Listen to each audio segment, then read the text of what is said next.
কেমন হবে কিয়ামতের আগের শেষ রমজান, কি ঘটবে সেদিন? সেই রমজানের মধ্যে আকাশ থেকে শোনা যাবে একটি বিকট শব্দ, কিন্তু সেটা কিসের শব্দ হবে? পৃথিবীতে ওই রমজান মাসটি আসার পরে পৃথিবী চলে যাবে ধ্বংসের মুখে। হ্যাঁ ঠিক, সেই রমজানের পরেই আসবে কিয়ামত। তবে সেই রমজানের আলামত কি? কবেই বা আসতে পারে উক্ত রমজান মাসটি? গবেষকরা কিভাবে নিশ্চিত হবে যে এটাই শেষ রমজান? প্রিয় দর্শক, আপনি একজন মুসলিম হলে ভিডিওটাকে কখনোই এড়িয়ে যাবেন না এবং ছড়িয়ে দিবেন সকল মুসলিম ভাই ও বোনদের মধ্যে।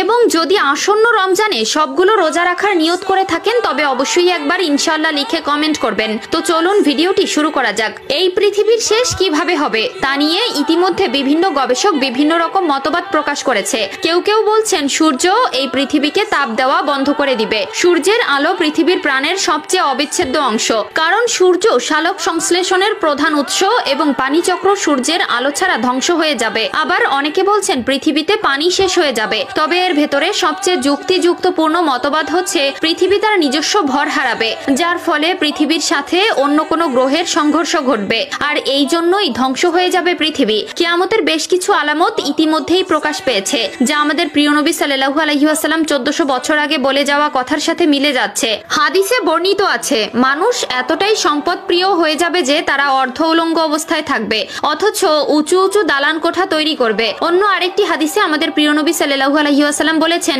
কিয়ামতের আগে সময়ের বরকত কমে যাবে, আর ইতিমধ্যে এই সকল আলামত প্রকাশ পেতে শুরু করেছে। প্রিয় দর্শক, চলুন জেনে আসি কিয়ামতের আগে শেষ রমজান কেমন হবে, আর এটাই যে শেষ রমজান তা কিভাবে গবেষকরা বুঝতে পারবে। কিয়ামতের আগের রমজানে এক বিশেষ নিদর্শন দেখা যাবে। আকাশে বিকট জোরে শব্দ হবে, যাতে করে 100 জনের ভেতর 70 জন মানুষ বধির হয়ে যাবে, অর্থাৎ তারা আর কানে শুনতে পাবে না। নুহাইবুন হাম্মাদ তার কিতাবুল ফিতানের একটি হাদিসে বলেছেন, একবার নবী করিম সাল্লাল্লাহু আলাইহি ওয়াসাল্লাম বলেছেন, কিয়ামতের আগে যে রমজান আসবে তখন সেই রমজানের ভেতরে যে কোনো একদিন তারা বিকট জোরে শব্দ শুনতে পাবে। এই আওয়াজ এতটাই রহস্যময় এবং ভয়ঙ্কর হবে যে মানুষ এবং অন্যান্য প্রাণীরা ভয়ে আর এক সপ্তাহের বেশি ঘর থেকে বের হবে না, এবং পৃথিবীর সকল গবেষকরা এই আওয়াজের উৎস খোঁজার চেষ্টা করবে, কিন্তু তারা সেই আওয়াজের কোনো প্রকার কোনো উৎস খুঁজে পাবে না। সেই রমজানের পর থেকেই মানুষ তাদের খাদ্য চাহিদা পূরণ করার জন্য আগামী 1 বছরের খাবার জমা করে রাখবে, কারণ সেই বিকট আওয়াজের পরে পৃথিবীতে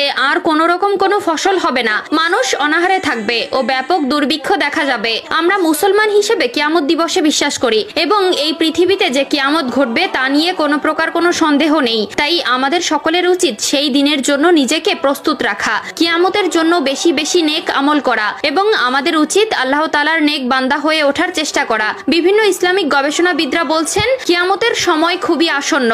আল্লাহ তাআলা আমাদের সকলকে